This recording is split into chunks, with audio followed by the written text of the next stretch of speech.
이 말씀을 듣는 하나님 나라의 거룩한 백성들 가운데 왕이신 하나님께서 부어주시는 은혜와 평강이 충만케 임하시기를 축복합니다.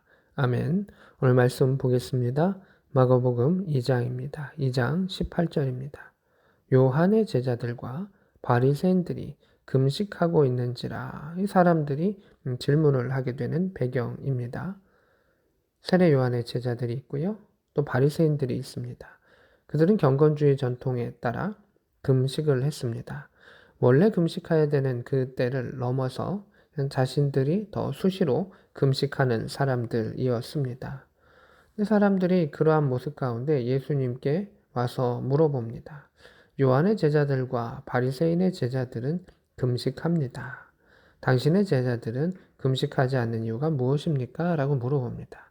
사람들은 자신은 하지 못하지만 요한의 제자들 그리고 바리새인들이 경건한 모습으로 살아가는 그것을 존경하기도 하고 저러는 거 저게 옳구나 라는 생각들을 하고 있었습니다. 근데 예수님의 생각과 마음은 다르셨던 것을 보게 됩니다.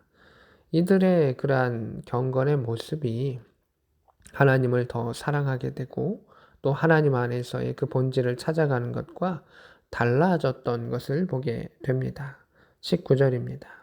예수께서 그들에게 이르시되 혼인집 손님이 신랑과 함께 있을 때 금식할 수 있느냐? 신랑과 함께 있을 동안에는 금식할 수 없느니라. 이렇게 이야기하시는 것을 보게 됩니다. 예수님은 지금 주인이 누구냐? 결혼식에는 이제 신랑 신부가 주인이고 주인공이죠. 그것을 명확히 하시는 것을 보게 됩니다. 요한의 제자들도 바리새인의 제자들도 또 요한의 제자들과 바리새인들도 이렇게 볼 수도 있지만요. 그들이 처음 금식을 하고 했을 때는 하나님을 더 잘 알아가기 위해서 시작을 했었을 것입니다. 근데 특히 바리새인들의 금식은 이제는 너무 외형화되고 또 남에게 보이기 위한 그러한 금식처럼 돼버렸다라고 하는 것을 또 우리는 알 수가 있습니다. 결국 그들은 하나님, 신랑이신 예수님, 말씀, 본질이라는 것을 주목하는 가운데 가는 것이 아니라 자신이 주인공이 되고자 금식하고 또 기도하고 또 사람들에게 보이기 위해 썼던 그 모습을 보게 됩니다.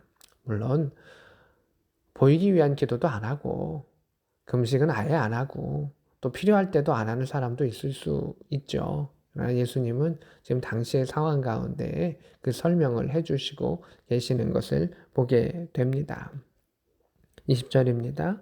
신랑이 빼앗길 날이 이르니 이제 예수님께서 죽으시고 또 이 땅을 떠나실 날도 다가온다. 그 날에는 금식할 것이다.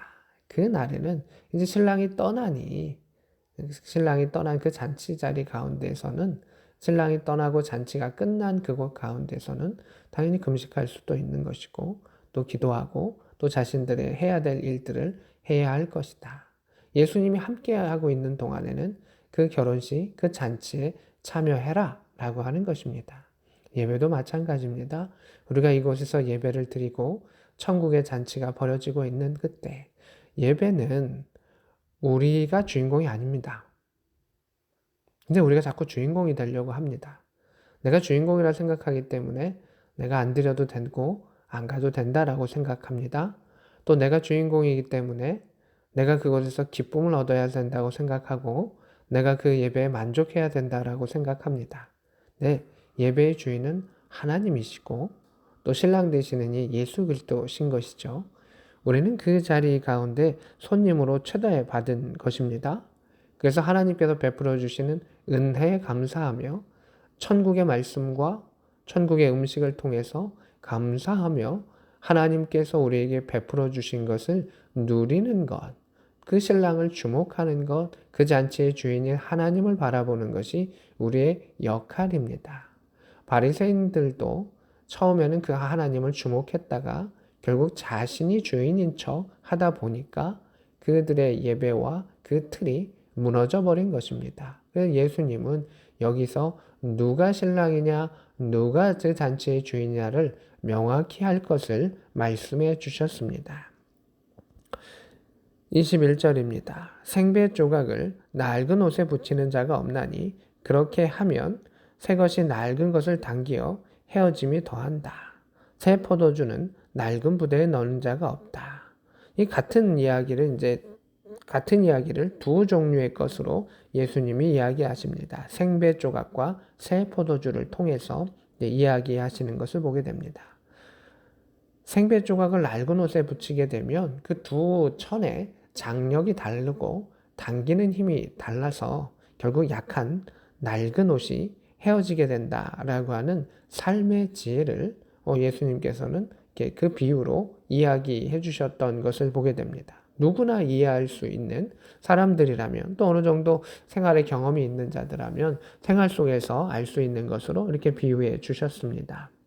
새 포도주도 마찬가지입니다. 새 포도주를 낡은 부대에 넣으면 이 새 포도주가 더 발효되고 퍼짐을 통해 가지고 결국 잘 늘어나지 않는 그 가죽 부대는 터질 수밖에 없다. 그래서 새 포도주는 그 신축성이 있고 강한 새 새 부대에 넣어야 한다라고 예수님이 또 비슷한 내용의 말씀을 또 하신 것을 보게 됩니다. 예수님은 우리에게 하나님의 말씀을 가르쳐 주셨습니다. 새로운 가르침입니까? 예, 새로운 가르침이기도 합니다. 그런데 그 말씀은 사실 그 이전에 있었던 가르침을 다시 가르쳐 주시는 것이고 그것을 온전하게 이루시는 것입니다. 근데 사람들이 그것을 오해하고 그 말씀을 비틀어 버리며 자신의 마음대로 아전인수라고 해야 될까요? 자신의 마음대로 바꾸어 버리는 그 일들 가운데 예수님께서 가르쳐 주시는 그 방식대로 사람들은 새롭다라고 말하는데 하나님의 말씀의 그 방법 원류대로 너희들이 해야 한다. 로마서 가운데 너희 안에 이 세대를 본받지 말고 새 마음을 새롭게 함으로 변화를 받아라 라고 이야기를 하십니다. 우리가 이전에 휩쓸려 가던 내 중심의 예배와 내 중심의 삶 남에게 보이기 위해 썼던 그것이 아니라 하나님의 중심에 새롭게 구성된 예배를 드려라. 그것이 하나님께서 원하시는 원래의 예배이고 너희들에게 원하는 하나님의 마음이시다. 예수님께서는 그렇게 우리에게 가르쳐 주시는 것을 보게 됩니다. 새 것인데 새 것이 아니고요. 또 그 원래의 것을 찾아가자라고 하는 예수님의 마음을 또 말씀의 뜻을 볼 수가 있습니다. 지금의 세대도 시간이 많이 지나고 예수님의 가르침에서 또 많이 벗어난 그러한 일들이 우리 안에 당연히 있을 수밖에는 없습니다.